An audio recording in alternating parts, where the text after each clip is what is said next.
Hello everybody, welcome back to another Star Wars Destiny video. Today's video I'm going to be going over my top 3 favorite villains from Spirit of Rebellion. I'm going to break them down and we're going to do one per color. So we're going to do one for red, one for yellow, one for blue. Again, these are just my personal favorites. These might not be the actual best, but these are ones that I feel will have potential in making some really awesome decks once Spirit of Rebellion comes out.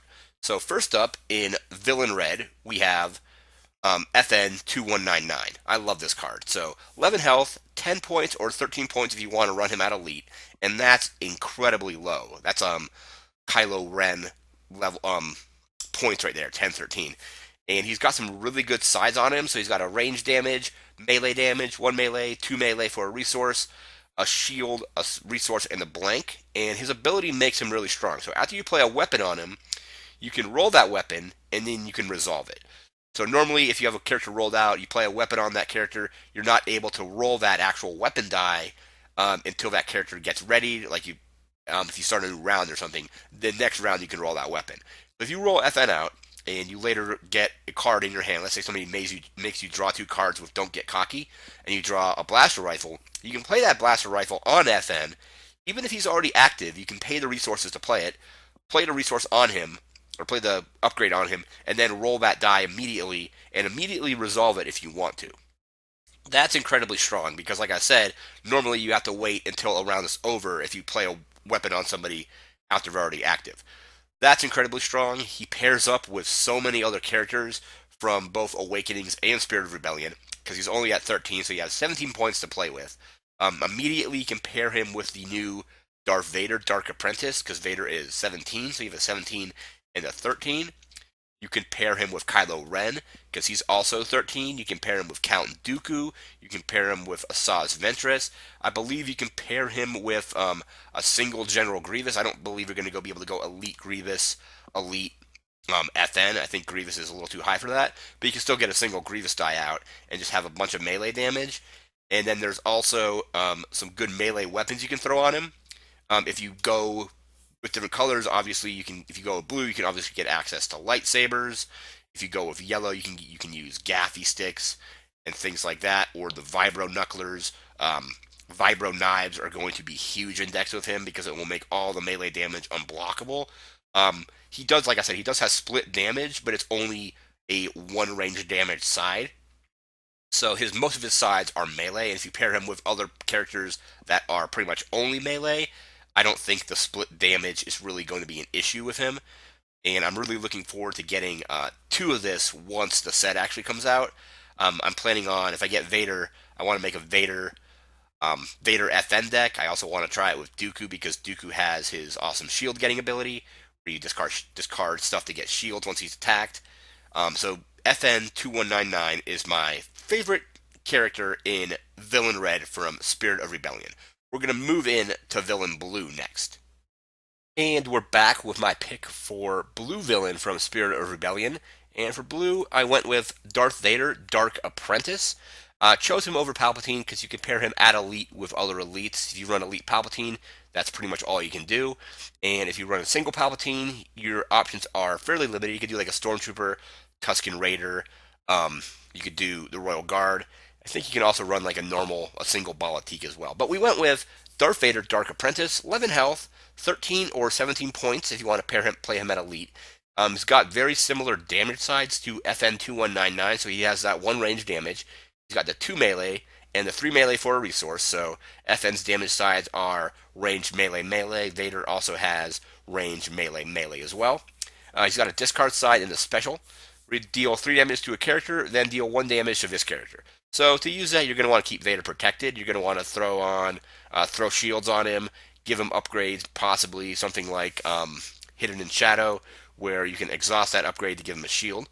You're going to want to also run him with a lot of melee weapons, so like lightsabers, vibro knives, things like that. And then if you have vibro knives on both FN and on Vader, or on any of your other characters, you can just have a ton of unblockable melee damage like in your pool. So you can resolve, let's say Vader has a vibro knife and a lightsaber and his normal dice. You can resolve all that, make it unblockable, and if FN still has a die in the pool, his melee damage will be unblockable when you go to resolve that as well. So that Vibro Knife is going to be really strong in decks using Vader, FN, any melee characters really, but I think it's going to be really strong with these two characters, and they pair together perfectly. So Vader 17, you have 13 from FN 2199 on there as well. So you can, like I said, he also is going to pair very well with Kylo, but I think the better pairing is with FN because um, Kylo does have a couple damage sides, a couple range damage side, and his special, but his special is very hit or miss. It's either you get a couple damage with it. Sometimes you might get lucky and like show like a 4 cost upgrade or higher. One time I showed an ATST and took 6 damage on Kylo when I was playing against another Kylo. So it's very hit or miss. You can like show a card that costs 0 and you did no damage. So I think pairing Vader with FN is a little bit better because you get those extra damage sides. Even though sometimes it's split damage, so you have ranged and melee.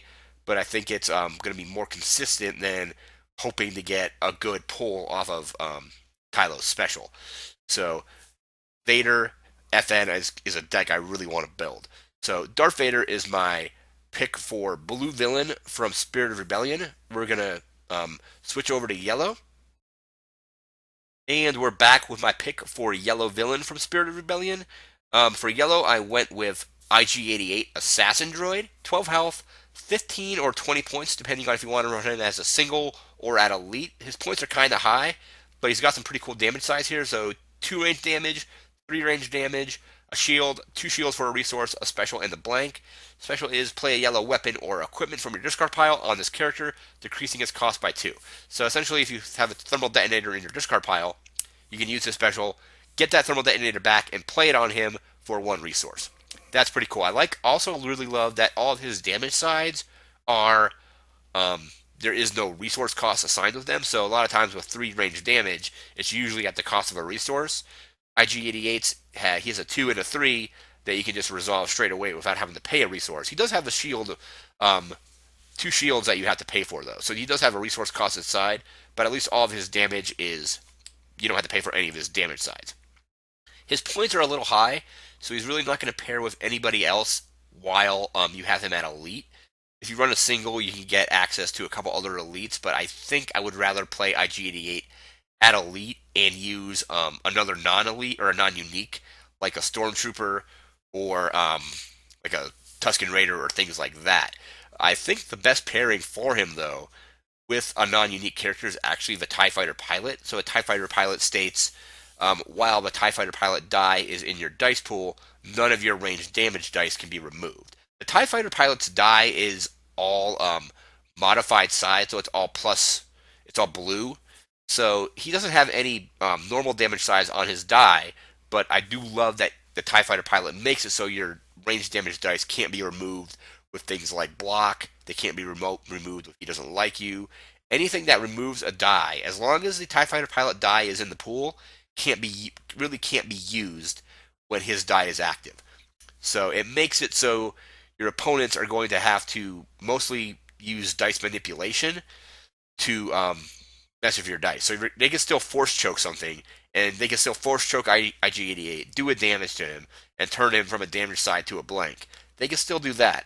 But if the TIE Fighter Pilot die is in the pool, stuff like I said, stuff like block, he doesn't like you, defensive position, anything that just, or even like force misdirection, anything that is range damage, your opponents won't be able to remove as long as that TIE Fighter Pilot die is still in your dice pool. So even if you have it on a blank, it makes all of IG-88's damage and any damage from his upgrades pretty much unremovable. That's incredibly huge. So I want to get 2 IG-88 I'm probably going to buy a box or 2. I want to get 2 IG-88 and at least probably a couple TIE Fighter Pilots because I think they're pretty cool characters to run on their own. You run them with somebody that has range damage, then they just modify all that range damage, and it makes it all unremovable. So TIE Fighter Pilots are pretty cool, but I want 2 IG-88s and a TIE Fighter Pilot. So make a deck where basically you just have all this range damage that makes dodge completely useless if you have that TIE Fighter Pilot active. So those are my picks for my favorite characters from Spirit of Rebellion on the villain side. I'm going to do a video where I focus on the hero side as well. So my favorite characters from the hero side will be coming soon. So again, for favorite villains, it was FN2199, Darth Vader Dark Apprentice, and IG88. We'll be back with another video. I want you to like, comment, share, and subscribe, and we'll see you next time. Take care.